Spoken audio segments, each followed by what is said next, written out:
Okay friends, one of the first things we need to do is remove our negative battery terminal from the battery. Go ahead and use your 8mm and get it right off of there.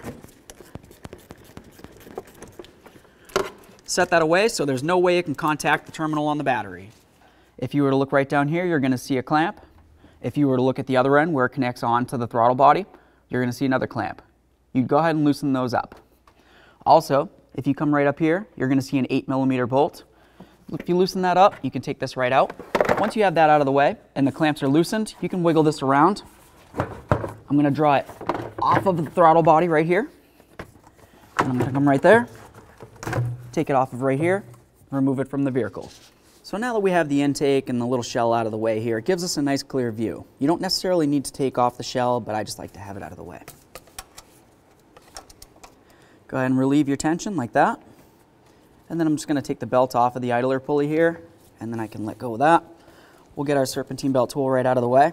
Let's go ahead and remove the belt.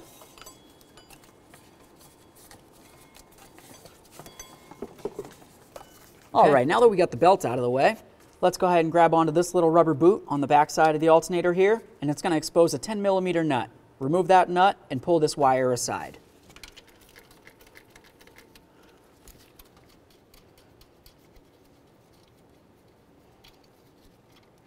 Carefully set this aside. Now we're going to get this clip off of here. It's going to have a little flippy-do that you're going to grab with your finger, pull it away, and lift it up. There it is right there. I pulled on it, and then I lifted this right out. Now we're going to remove our two mounting bolts that hold the alternator to the bracket.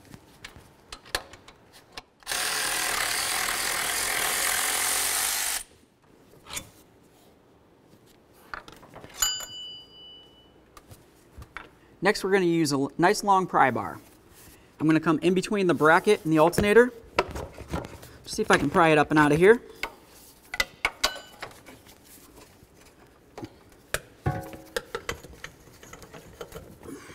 There it is, friends. We're going to spray down these two areas right here with some penetrant spray.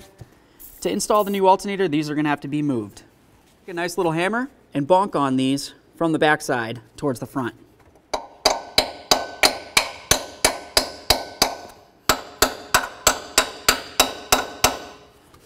Carefully take your alternator, rest it down inside this area.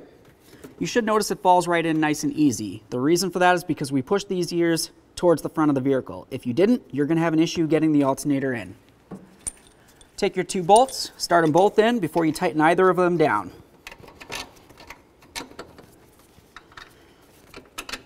You'll notice as you start tightening this down, that piece that you bonked from the back towards the front is going to start moving to press up against the alternator.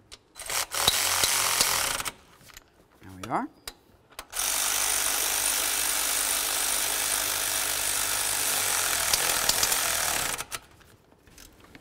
Okay, once they're bottomed out, just go ahead and give it a teeny bit more.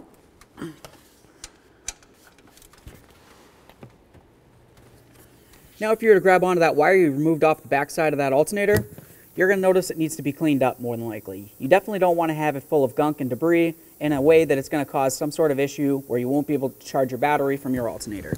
Carefully clean it up. Take the new nut off the back of your alternator. Put your nice clean end on the alternator and then go ahead and put on the nut. Make sure you tighten it down.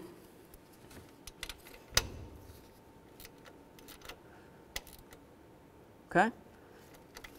The stud that comes out of the alternator, as you can tell, is a very small stud. So you don't necessarily need to have a lot of pressure holding the nut that holds the wire. Okay? You don't want to break off that stud because then you need to get yourself a new alternator. Go ahead and put that boot back on there. That's super important because you don't want anything to ground out against there. Next, we're going to grab the wiring for this. There it is. Click it right in. Give it a nice tug. Make sure it's completely secured. Go ahead and take one side, go down and around the passenger side of the water pump, which is this right here, and then put it over the crank, which is the main pulley over there. Just going to circle it, put it up, and then slide it around. I'm going to take one. I'm going to come up and over the tensioner right here.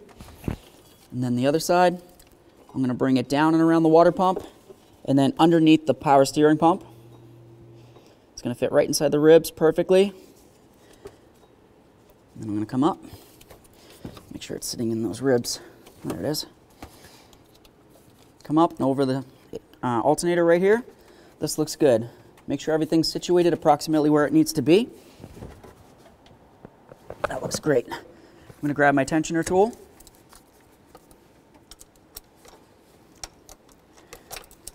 Put it on there. Relieve tension. Now we'll take this, bring it right underneath the idler pulley. This is your idler pulley. Get our tool off, give it a nice tug, and then of course double check all of your pulleys. Every one of them that has the rib side that goes up against the belt, you need to make sure it's sitting perfectly inside the ribs. Wondering what your belt routing should look like? You can find it right on the front. Get our air intake back on here. It's going to go right underneath this hose here. Line it up there. Grab this, slide it in, push it all the way in so it's up against the whole throttle body.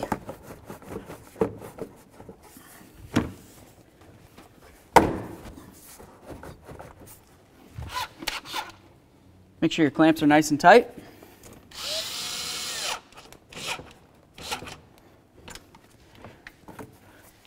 Your hose over here should have a little clippy-do. Ours is actually broken, but it's going to push in right there and that'll hold it secure. This cover back on here, just slide it all the way back so it's sitting inside the pitons. Put this down and tighten up your bolt. Time to reconnect the battery.